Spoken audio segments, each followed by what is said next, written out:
Saudação de paz, Deus abençoe você, sua casa, sua família, o fruto do seu trabalho. Hoje nós vamos dar continuidade à matéria Soteriologia, a doutrina da salvação.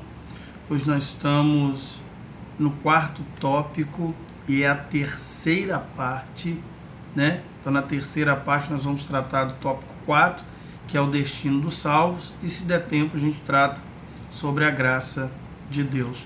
Vamos orar para que o Espírito Santo venha nos dar melhor esclarecimento, lembrando que não tem nenhuma teologia perfeita, mas o Espírito Santo como mestre, como guia que é, como o bom instrutor que é por excelência, o mestre por excelência, venha nos ensinar e nós possamos estar assim, realizando, praticando e vivenciando aquilo que diz a palavra de Deus em Oséias 6,3, conheçamos e prossigamos em conhecer ao Senhor.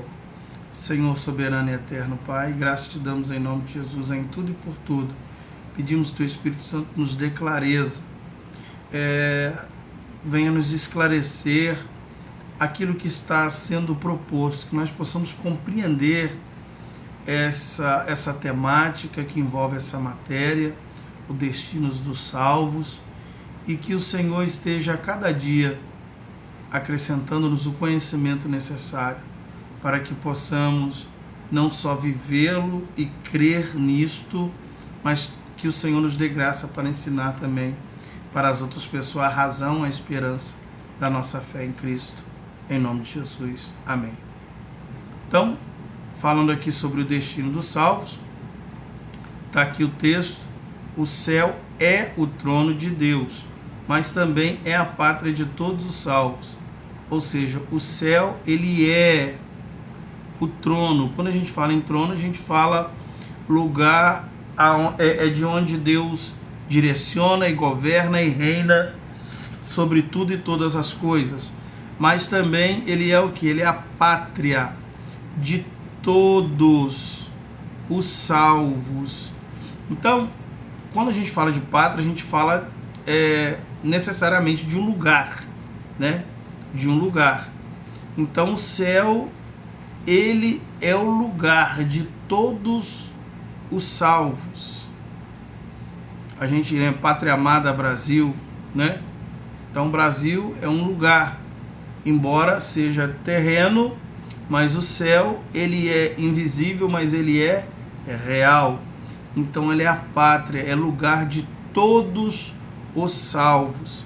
A condição no céu será perfeita experiência da presença de Deus, pois é lugar de perfeita santidade, gozo, alegria sem fim e da perfeita felicidade. Então, irmãos, aqui na terra a pessoa, ela vive santidade, vive, mas não na perfeição, porque a pessoa erra. Aqui a pessoa tem contentamento, satisfação, mas não de forma perfeita, 100%, porque por mais que a pessoa tenha contentamento e satisfação, ainda não é na sua totalidade. Aqui nós ficamos alegres, mas a alegria que oscila, um dia você tem alegria, outro dia você tem tristeza. Lá no céu é alegria sem fim. Aqui você tem felicidade, você tem momentos felizes, dias felizes, mas não é sempre felicidade. E lá no céu nós vamos desfrutar, aleluia, em Cristo Jesus, desta perfeita felicidade. Se você é feliz aqui, se prepare para desfrutar de muito mais lá. Vai desfrutar da felicidade de forma plena, de forma magnífica e de forma muito excelente em Cristo Jesus. Amém? Então, só vou tirar esse preto e branco aqui. Pronto. O livro de Apocalipse está aqui, ó. Nós estamos aqui. O livro de Apocalipse descreve alguns vislumbres dessa morada eterna dos que amam a Deus. Jesus ensinou que o céu é para os que creem em seu nome. Gente, o céu é para os crentes, o céu é para os da fé, o céu é para os que creem, o céu não é para incrédulo, o céu é para aqueles que creem na promessa, que creem na palavra, que creem em Jesus Cristo como seu único e suficiente Salvador. João 14, Evangelho de João, capítulo 14, versículo 1 e 2, ele diz: crede em Deus, crede também em mim. Na casa de meu pai há muitas moradas. Então ele fala que na casa de meu pai. Aonde é a casa do meu pai? Aonde? No céu, né? O céu não é o trono de Deus, não é o lugar onde Deus habita. A Bíblia diz que nem o céu dos céus contém a sua glória. Então Deus está onde? Ora, diga, Israel, onde está o seu Deus? Nosso Deus está no céu e ele faz tudo aquilo que lhe apraz. Ô glória! E em João 14, Evangelho de João, tá? Capítulo 14, versículo 1 e 2, Jesus diz: não se turbe o vosso coração, crede em Deus, crede também em mim. Na casa de meu pai há. Esse aí é do verbo haver, né? Tá significando que o quê? Que lá existe muitas moradas. Ou seja, existe muitas moradas. Se não fosse assim, eu teria dito. Então, na casa de meu pai, que é o céu, no céu, há muitas moradas. E essa promessa, né? Nessa promessa, repousa a esperança do santo. Ou seja, a base da nossa esperança está na promessa de Cristo Jesus, que aquele que mesmo diz para crer em Deus e crer nele, nós acreditamos nele, e ele disse que na casa do Pai existe muitas moradas. Os salvos e peregrinos e estrangeiros na terra, que aqui nós vivemos como salvos, nós somos salvos, né?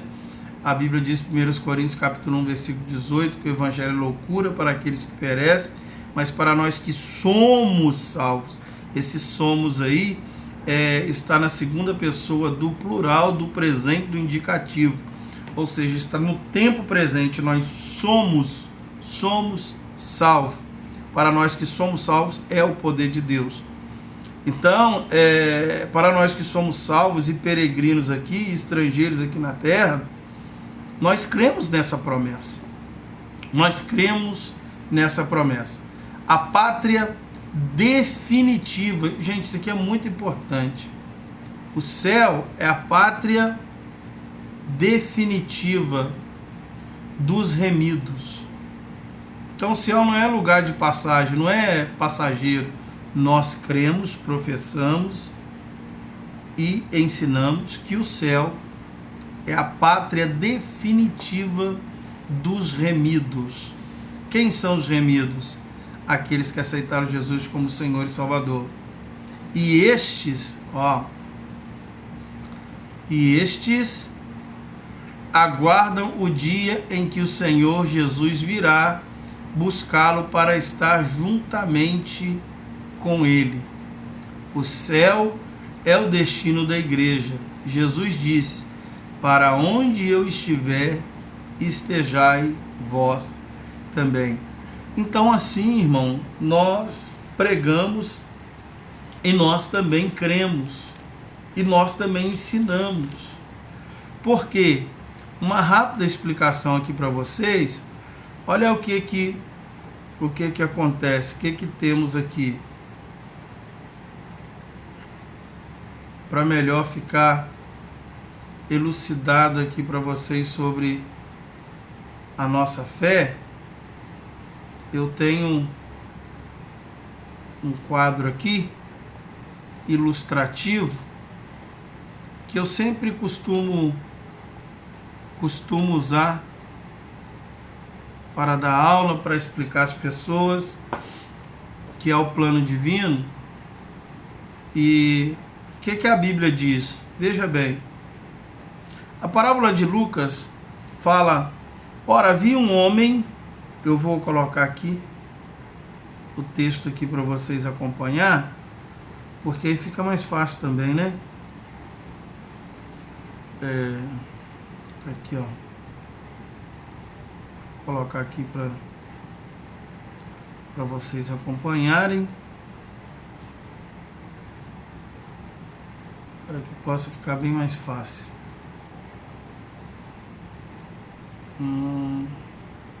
Lucas capítulo 16, versículo 19 em diante. Aqui Lucas 16, versículo 19 em diante. Ora, havia um homem rico e vestia-se de púrpura e linho finíssimo, e vivia todos os dias regalado esplendidamente. Havia também um certo mendigo chamado Lázaro, que jazia cheio de chagas à porta daquele, e desejava alimentar-se com as migalhas que caíam da mesa do rico, e os próprios cães vinham lamber as suas chagas. Ou seja, os cachorros vinham lamber o que? As feridas. Chagas significa feridas abertas. Então esse mendigo, né, que chamava Lázaro, ele vivia alimentando-se das migalhas que caía de onde? Que caía da mesa do rico. E os cachorros vinham lhe lamber o que? As chagas, as feridas abertas dele. Então era uma pessoa doente, era uma pessoa ferida, era uma pessoa que não tinha condição de se autossustentar, e é uma pessoa que vivia da migalha daquilo que o rico dava. Aí o texto vem dizendo que o quê? E aconteceu que o mendigo morreu e foi levado pelos anjos para o seio de Abraão. E morreu também o rico e foi sepultado. Isso aqui é muito bom. E no Hades ergueu os olhos, estando em tormentos, e viu ao longe Abraão e Lázaro no seu seio. E clamando disse: Abraão, meu pai, tem misericórdia de mim. Manda Lázaro que molhe na água a ponta do seu dedo e refresque a língua, porque estou atormentado nesta chama. Tinha chama no lugar que ele estava. Disse, porém, Abraão: Filho, lembra-te de que recebeste os teus bens em tua vida, e Lázaro somente males, e agora este é consolado, e tu atormentado. Além disso, está posto um grande abismo. Você vai ver aqui, ó, um grande abismo entre nós e vós, de sorte que os que querem passar daqui para vós não poderiam, nem tampouco de lá para cá. E disse ele: Rogo-te, pois, ó Pai, que o mandes à casa de meu pai, pois tenho 5 irmãos, para que lhe dê testemunho, a fim de que não venham também para este lugar, que é esse lugar aqui onde ele estava, de tormento. Disse-lhe Abraão: eles têm Moisés e profeta, ouçam-nos. E disse ele: Não, Abraão, meu pai, se algum dos mortos fosse ter com eles, arrepender-se-iam. Porém Abraão lhes disse: Se não houve a Moisés e aos profetas, tampouco acreditarão, ainda que algum dos mortos ressuscite. Então, essa parábola aqui explica muito bem. Deixa eu fechar aqui. Essa parábola aqui explica muito bem o que nós aqui vamos comentar aqui com vocês aqui. Olha só, quando o Lázaro morre, que está lá no versículo de número 22, que diz: e aconteceu que o mendigo morreu e foi levado para o seio de Abraão. O seio de Abraão ficava aqui, ó. Aqui está o seio de Abraão. Aqui, ó. Aqui está o seio de Abraão. O que era o seio de Abraão? Seio significa descanso. Então, eles descansavam na promessa que Deus fez para Abraão. Então, esse aqui era o lugar que chamava Hades. Hades não é o Hades lá do irmão de Poseidon, irmão de Zeus, né? Que enfrentou o caos, enfim, entre as coisas. Não, esse Hades aqui É claro que é o nome emprestado da mitologia grega, mas o Hades é o mundo invisível. É o mundo invisível. Alguns acreditavam este está no centro da Terra. Alguns acreditavam que ele está no centro da Terra, num buraco lá embaixo. Mas é algo dimensional. Então o Hades era o lugar, era o mundo invisível. E lá no Hades tinha essa repartição aqui. Tinha a parte inferior, né? Você tinha a parte inferior e você tinha a parte do outro lado. De um lado, na parte inferior, mais baixa, era isso aqui. Nós chamamos isso aqui também, no hebraico é Sheol. Sheol no hebraico e Hades no grego.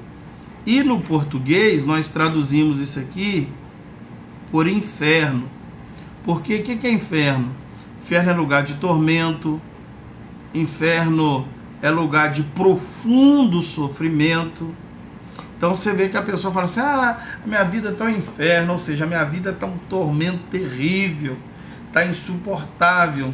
Isso é traduzido por inferno, mas biblicamente falando, o Hades, nós chamamos, ele é chamado de inferno, e Sheol no hebraico, por causa do sofrimento. Não é um inferno final, não, que é o lugar de fogo e enxofre, não.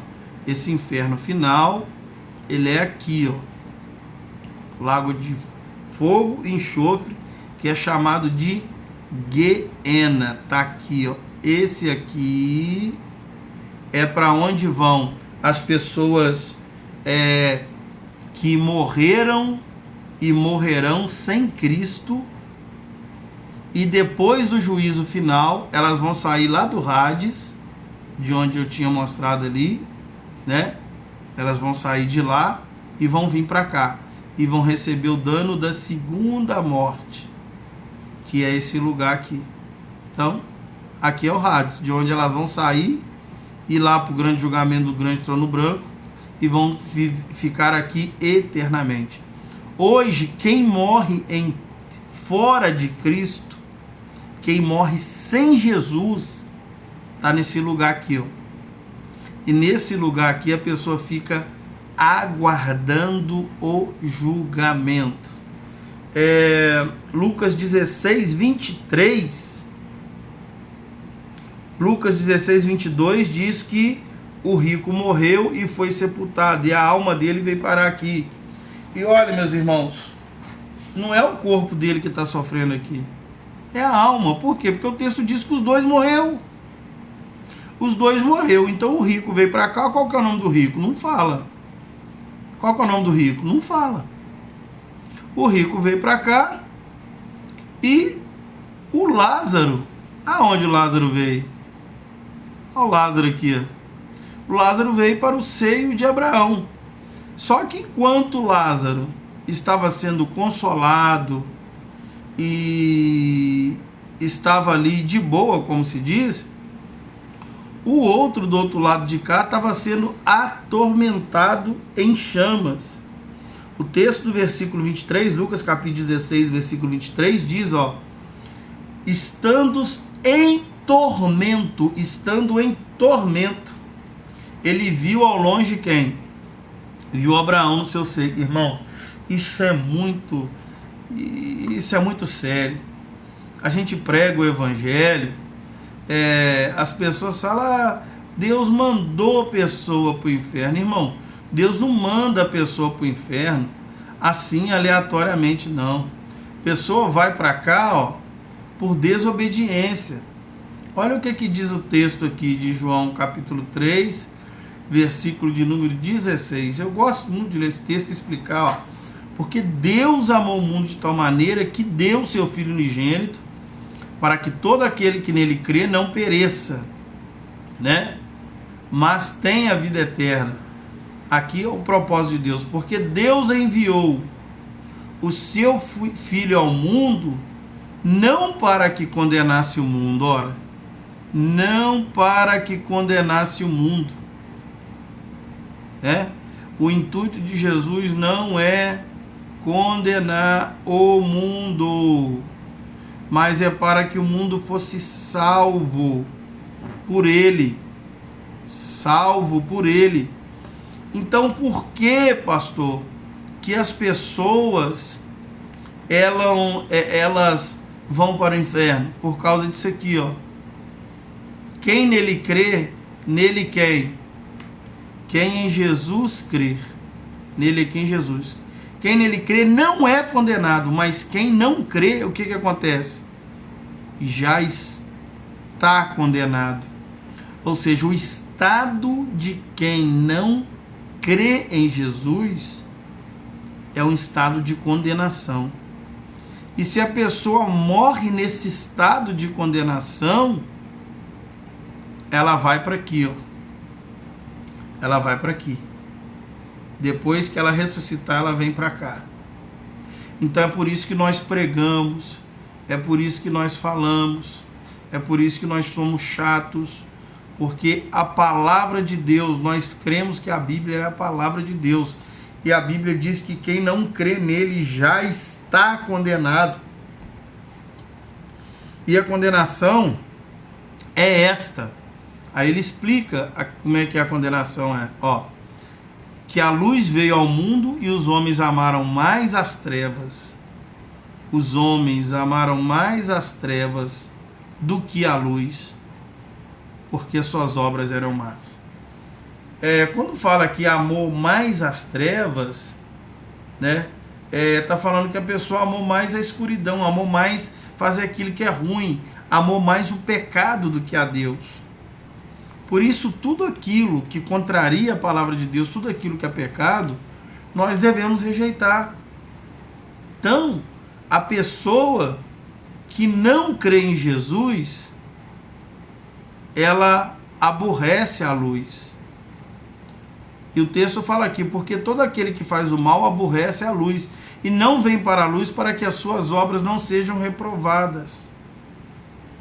Ou seja, esse reprovadas aqui seria para que as suas obras não sejam expostas. Por quê? Porque quando nós estamos diante da palavra de Deus, aquilo que nós fazemos vem à tona, se torna claro como a luz do dia. Então a pessoa não quer ser confrontada.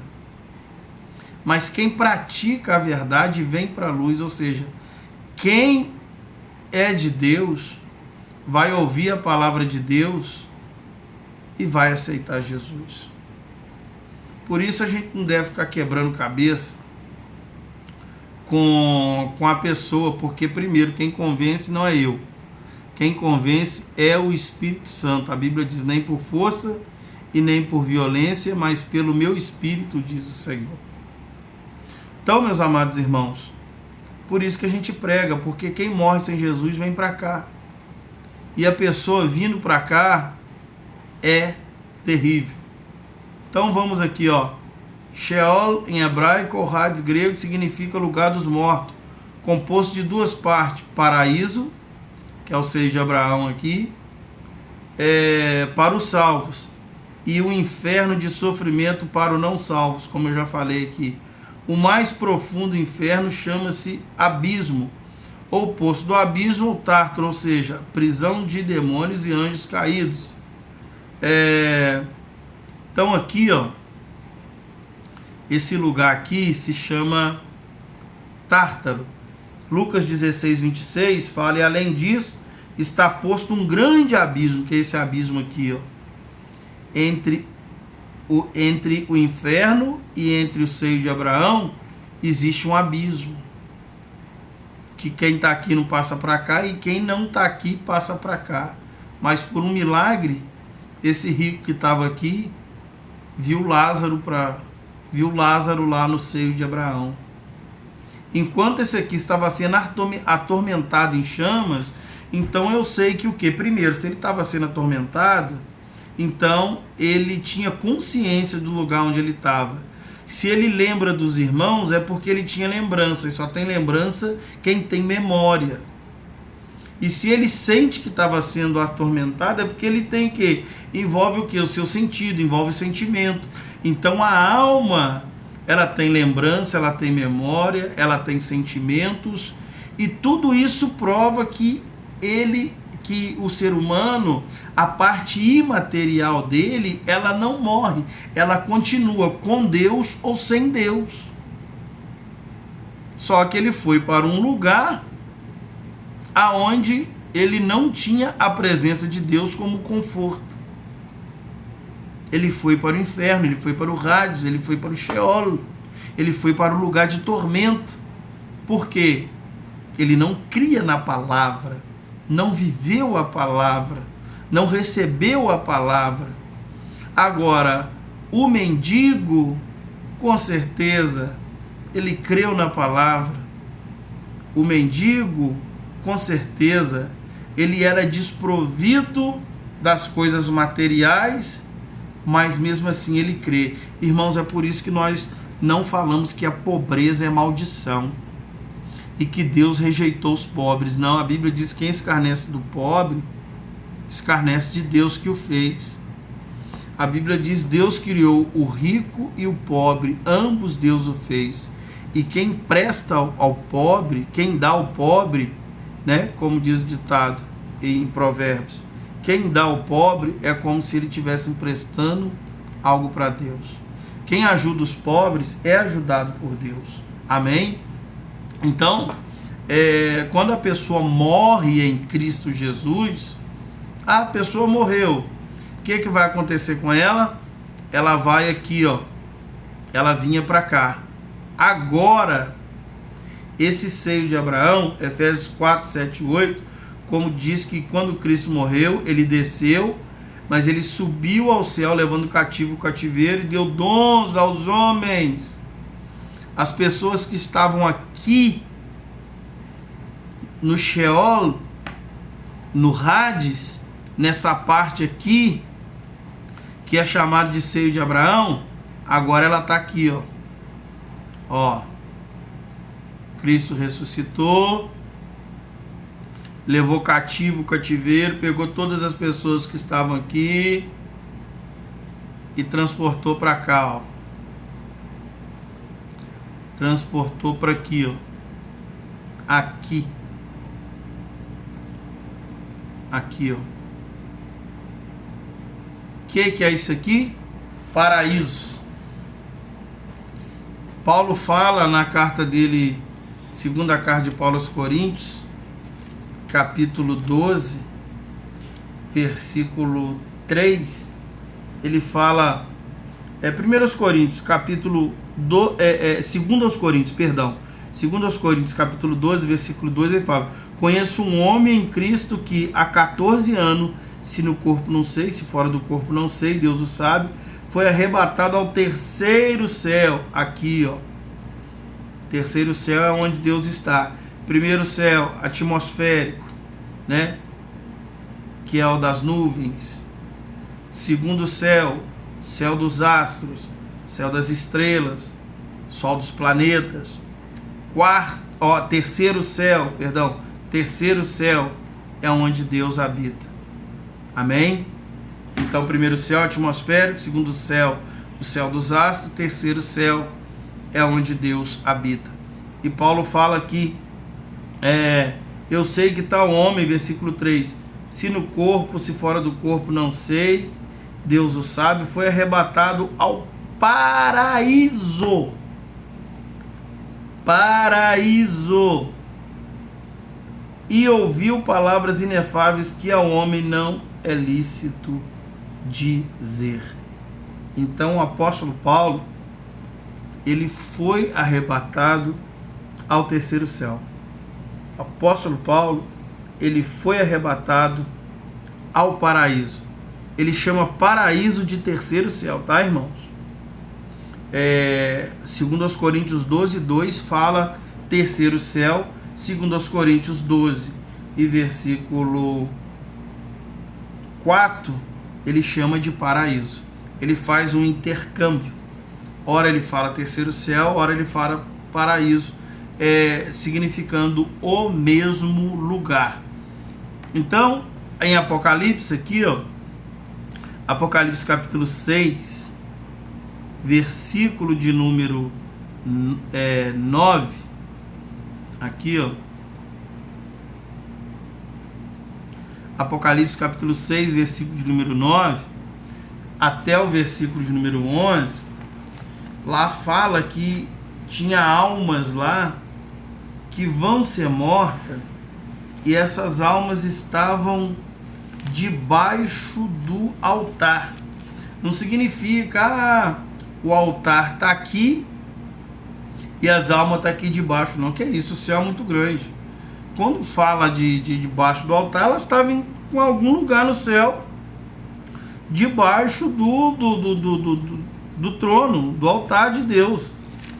Olha só, Apocalipse 6, versículo 9, o que diz lá? E havendo aberto o quinto selo, vi debaixo do altar as almas dos que foram mortos por amor da palavra de Deus e por amor do testemunho que deram. E clamavam com grande voz, dizendo: até quando, ó verdadeiro e santo dominador, não julgas e vingas o sangue, o nosso sangue dos que habitam sobre a terra? E a cada um foi dado uma comprida veste branca, e foi-lhes dito que repousassem ainda um pouco de tempo, até que também se completasse o número de seus conservos e seus irmãos, que haviam de ser mortos como eles foram. Então, você já sabe que só tem dois lugares, que só tem dois caminhos. Você lembra Jesus falando da porta estreita e da porta larga, né? Espaçoso é o caminho que conduz o quê? A perdição. Mas apertada é a porta que leva o quê? A salvação. Então você pode aí escolher em Cristo, pela graça que foi manifestada a todos os homens. Você não tem desculpa. Céu ou inferno é uma questão de posição do ser humano. Por quê? Porque Deus na sua onisciência, Deus preparou um destino para aqueles que querem servir a Ele, e preparou também um lugarzinho também destinado para aqueles que não querem a presença dele, certo? A pessoa tem todo o direito de não querer Deus, mas Deus também é justo em preparar e em ter preparado um lugar para as pessoas que não querem Ele ficar, viver e morar. Porque se a pessoa não quer Jesus, vai fazer o quê? Eu tenho um estudo aqui, eu vou até passar aqui para vocês aqui rapidamente. Ele chama Céu ou Inferno. Qual é a sua escolha? E eu acredito que vai ser de muita edificação para a sua vida espiritual. Tá aqui. Eu sempre gosto de falar sobre isso, que é para não deixar dúvida mesmo. Ah, a pessoa não falou. Eu já falei aqui do destino dos salvos. Não falei? Falei aqui, expliquei aqui direitinho em relação o que acontece até com a pessoa, para onde vai os salvos. Já falei que céu. Então aqui fala o seguinte, ó: céu ou inferno, qual é a sua escolha? Eu explico o que é alma aqui. Eu já falei que é a parte invisível do ser humano. Você pode pausar isso aqui e ler depois, tá? Então eu expliquei o que é a alma. Já tinha falado que a alma, ela tem memória, tem sentimento, mas a alma também tem a volição, que é a capacidade de decidir sim, não, quero, não quero, vou, não vou. Ela tem arbítrio, que é a capacidade de julgamento, escolha, opinião, resolução, tá? E aqui eu defino o que é livre-arbítrio, o que é livre. Livre é o poder de escolha por conta própria. E livre-arbítrio é decisão, escolha dependente da vontade. Isso é livre-arbítrio. Aqui eu falo que o ser humano tem direito a escolher. Eu me baseei aqui, coloquei Gênesis capítulo 2, versículo 9 e versículo 15 ao 17, onde o homem poderia comer de toda a árvore que Deus criou. Deus colocou uma restrição, falou para ele não comer da árvore do conhecimento do bem e do mal, mas era uma decisão dele comer ou não comer, e vocês sabem o que aconteceu. Ele comeu daquilo que Deus o havia restringido e disse que se ele comesse haveria uma consequência. Deuteronômio 30, 19. Deus ele propõe, não impõe. Qual que é a diferença de propor e impor? Impor você não tem escolha. É isso mesmo, pronto, acabou. Propor é você pode escolher o que você quer. Então Deus ele propõe vida e morte, bênção e maldição, dando direito ao povo de Israel, aos homens, de fazer as suas escolhas. Em Josué capítulo 24, 15, Josué também se levanta e pergunta ao povo, fala, vocês vão servir a quem? Vocês vão servir a Deus ou os deuses lá do Egito lá? Eu e minha casa nós vamos servir o Senhor, mas vocês escolhem quem vocês vão servir. Primeiro livro dos Reis, capítulo 18 e 21, Elias, ele também chama o povo e fica falando, vocês vão servir Deus ou a Baal? Lucas 10, 42, Maria escolheu servir Jesus, fica aos pés de Jesus, ouvindo a palavra de Jesus, e Marta resolveu servir trabalhando, ficando atarefada, angustiada em preparar alguma coisa e arrumando casa para Jesus ficar ali. E Jesus falou que Maria havia escolhido a melhor parte, ou seja, o ser humano tem direito a escolher. Mateus 27, 23, 37, Jerusalém resiste o amparo e a proteção de Deus. Não tem como resistir a Deus. Não, tem sim. Jesus falou que quis ajuntar os israelitas. Ele chora, ele lamenta, ele fala, Jerusalém, eu quis, quantas vezes eu quis te ajuntar, como a galinha ajunta os pintinhos debaixo de suas asas, e tu não quiseste. Ele falou, eu quis, mas vocês não quiseram, então não houve ajuntamento. Por que não houve? Porque Deus não quis? Não, porque Israel não quis. Atos capítulo 7, versículo 51, olha só, Estevão fala, homens de dura serviço, circuncisos de coração, de ouvido, resistir ao Espírito Santo, ou seja, estavam resistindo a Deus, os homens daquele concílio ali, que estavam ouvindo Estevão, assim como Israel também resistiu, não quis seguir, servir a Deus, e os irmãos sabem o resultado disso. Andaram 40 anos e morreram ali, rodeando ali, peregrinando ali, e não entraram na terra prometida aqueles que não quiseram, não creram na palavra de Deus. João 5,40, Jesus declara que o povo ali ouvia sua mensagem, mas não queria vida eterna.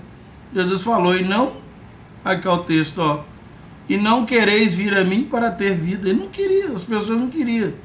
Não quer, gente. Mateus 16, 24, diz, ser discípulo de Jesus depende da escolha. Eu coloquei aqui, frisei bem. Por que depende da escolha? Porque, se alguém quiser, o se aqui é uma condicional, alguém é qualquer um, quiser depende da vontade. Aí, essa pessoa quiser, ela vai ter que vir após Jesus, vai ter que renunciar a si mesmo, tomar sua cruz e depois seguir. Porque aquele que quiser, olha, quem quiser salvar sua vida, ou seja, eu amo essa vidinha que eu tenho sem Deus, então você vai perder o que Jesus tem para você. Agora, se você está disposto a perder essa sua vida por amor a Jesus, então você vai achar a vida eterna. Aqui eu saliento aqui também que se dependesse de Deus, ele converteria a todos. Por quê? Porque Deus é amor. Ele não nos tratou segundo os nossos pecados. Por quê? Porque graça é dando a quem não merece. E misericórdia é Deus não dando o que eu merece. Se Deus não fosse misericordioso, ele mandava todo mundo de uma vez para o inferno. Mas porque Deus é misericordioso, ele nos deu tempo para que nós pudéssemos nos arrepender. Deus é amor. Aquele que não ama a Deus não conhece a Deus. Aquele que não ama não conhece a Deus, porque Deus é amor. Aqui eu falei que a graça é manifesta a todos, como eu já falei no estudo passado. Aqui eu expliquei aqui que todo em que Jesus crê não perecerá. Expliquei a causa da condenação. Expliquei que Deus enviou Jesus para salvar e não condenar. E a pessoa é condenada não porque Deus quis condenar, mas pela pessoa rejeitar aquilo que Jesus fez. Expliquei o que é inferno, que é lugar de ira, de tormento, sofrimento. É um lugar destinado aos ímpios, o homem vai para lá por desobediência. Expliquei o que significa a palavra inferno, que é Sheol, que é Hades. Guiena se trata do inferno final, uma palavra que a gente usa. Também expliquei aqui o que tem no inferno. Falei o fogo que nunca se apaga, está aqui a referência bíblica. O rico lá que estava lá falou que estava em tormentos, que estava em chamas, estava sendo atormentado. O inferno tem um fogo que nunca se apaga. Ah, mas o inferno tem densas trevas. Como é que o fogo lá, ele é um fogo e no inferno é treva? Oh, gente, é um fogo espiritual. É um fogo espiritual. Tem vários tipos de chama. Tem chama que fica com a cor mais alaranjada, tem uma chama que fica com a cor mais azulada, dependendo do material que está queimando. Deus pode fazer o tipo de fogo que ele quiser. Se ele quiser fazer um fogo escuro, ele faz fogo escuro. Deus é Deus. Deus é soberano. Ele faz. Se ele falou que tem fogo e lá é trevas, é porque não tem luz. Eu creio na Bíblia.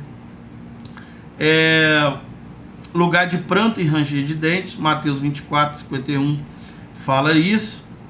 Trevas, já falei. Para lá vão os anjos rebeldes e caídos, tá? Pedro fala aqui, havendo lançado no inferno, se entregou às cadeias da escuridão, ficando reservado para o dia de juízo. Mas essa palavra aqui é emprestada, que a gente sabe que lá está no abismo que eles estão, né? Aqui é tártaro. Essa expressão aqui, ó, é tártaro, tá? Que é a palavra que ele pegou emprestado, que significa abismo. E expliquei para vocês aqui, ó, a parábola do rico e do Lázaro, né? Já expliquei essa parábola aqui do rico e do Lázaro. Agora, quem vai para o inferno? Os ímpios, que vai ser lançado lá, e todas as nações que se esquecem de Deus. Os desviados, olha, gente, como é sério. A pessoa que está desviado, ah, não, eu nunca perco a minha salvação. Não, cuidado. Porquanto, se depois de ter escapado das corrupções do mundo pelo conhecimento do Senhor e Salvador Jesus Cristo, forem outra vez envolvidos neles o que? Pecado, e vencido. Quando é que o pecado vence? Quando o pecado triunfa, domina. Porque Romanos 6,14 fala, o pecado não terá domínio sobre vós, pois não está debaixo da lei do pecado, mas da graça de Deus. Então, se o pecado controla e tem domínio, é complicado.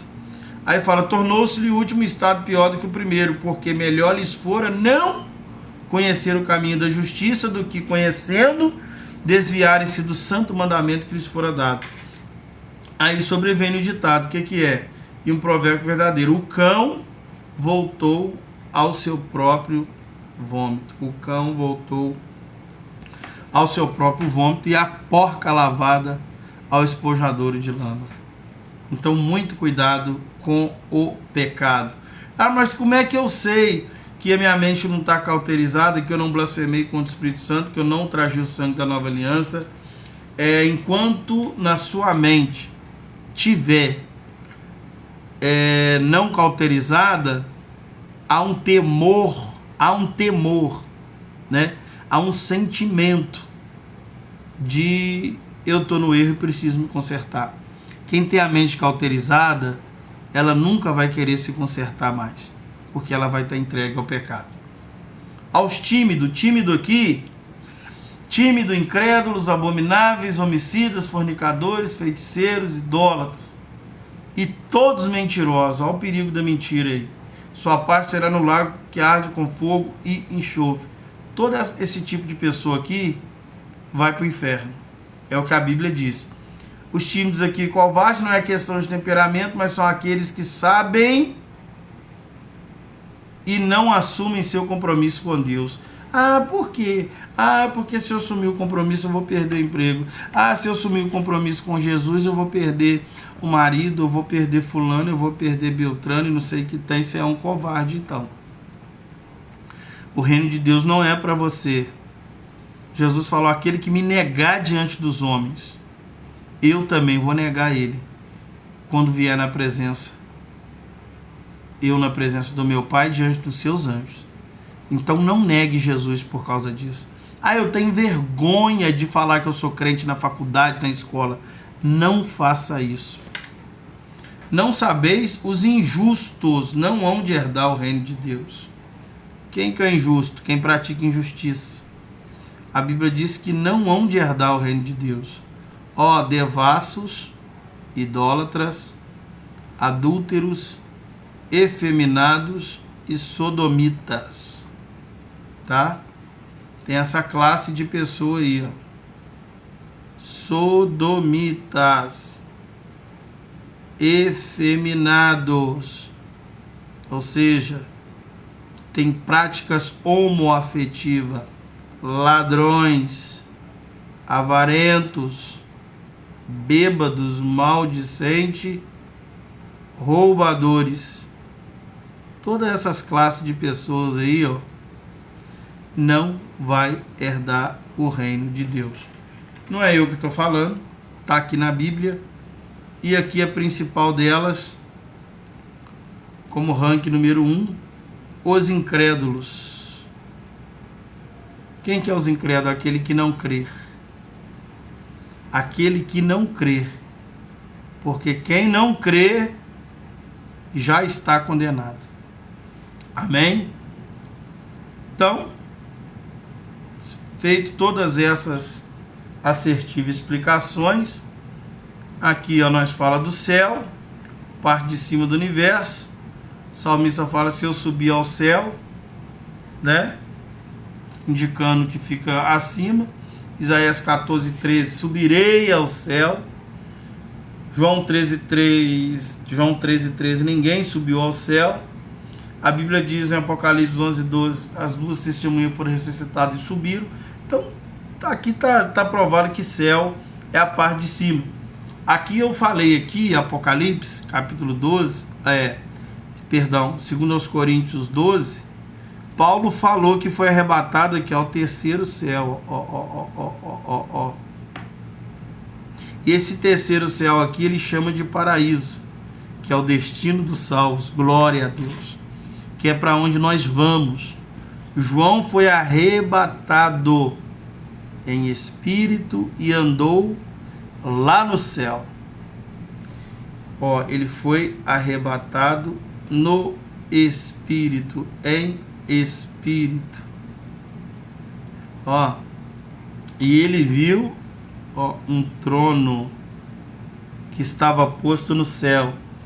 E ele viu alguém assentado sobre esse trono. Elias subiu ao céu num redemoinho. Não foi na carruagem de fogo, não, irmãos. Elias subiu ao céu num redemoinho. Tá aqui, ó. Segundo livro dos Reis, capítulo 12, versículo 11. Então você acha aí que Elias subiu na carruagem, montou na carruagem? Bora, cavalo! Não, ele subiu no redemoinho. O céu é a morada, a habitação de Deus e dos anjos. Como eu disse aqui, o Salmo 115, 13. O nosso Deus está no céu, faz tudo que lhe apraz, né? Aqui, ó. Onde está o seu Deus, Israel? Nosso Deus está no céu, faz tudo que lhe apraz, tudo que lhe agradou. Isaías 66, 1. O céu é meu trono, e a terra lugar onde Deus descansa seus pés. Pai nosso que estais no céu. Mateus 6, 9. Céus é lugar de descanso para os salvos. Oh, glória! Apocalipse 14, versículo 13. É o lugar de descanso para os salvos, né? Aí, ó, tá aqui o texto. Céu, lugar onde não teremos fome e sede, onde Deus limpará as lágrimas dos nossos olhos. Apocalipse capítulo 7, versículo 9 ao 17. Você pode ler isso aqui depois. Céu, lugar de glória. Céu, lugar de glória, louvor e adoração. Vai ter muita glória, muito louvor, muita adoração no céu. Quem vai para o céu? Isso aqui é o mais importante. Quem vai para o céu? Primeiro, aquele que crê. Quem crê em Deus. Quem crê em Jesus. Quem vai para o céu? Os obedientes. A Bíblia diz que Jesus se tornou a causa da salvação para aqueles que lhe obedecem. Quem vai para o céu? Quem nascer de novo. Então, meu irmão, eu falei aqui do destino dos salvos e falei também do destino dos não salvos, tá? Na próxima aula eu vou cortar aqui porque senão vai ficar muito grande. Então aqui, ó, falei do destino dos salvos e do destino do não salvo também. Na próxima aula eu vou falar sobre a graça de Deus, e vou falar sobre, se permitindo Deus, sobre a perda da salvação. Aí nós encerramos a matéria. Amém? Então essa aí é a terceira parte, destino do salvo. Deus abençoe você, sua casa, sua família e o fruto do seu trabalho, e que essa palavra seja sobre a sua vida, em nome de Jesus. Amém. Muito obrigado.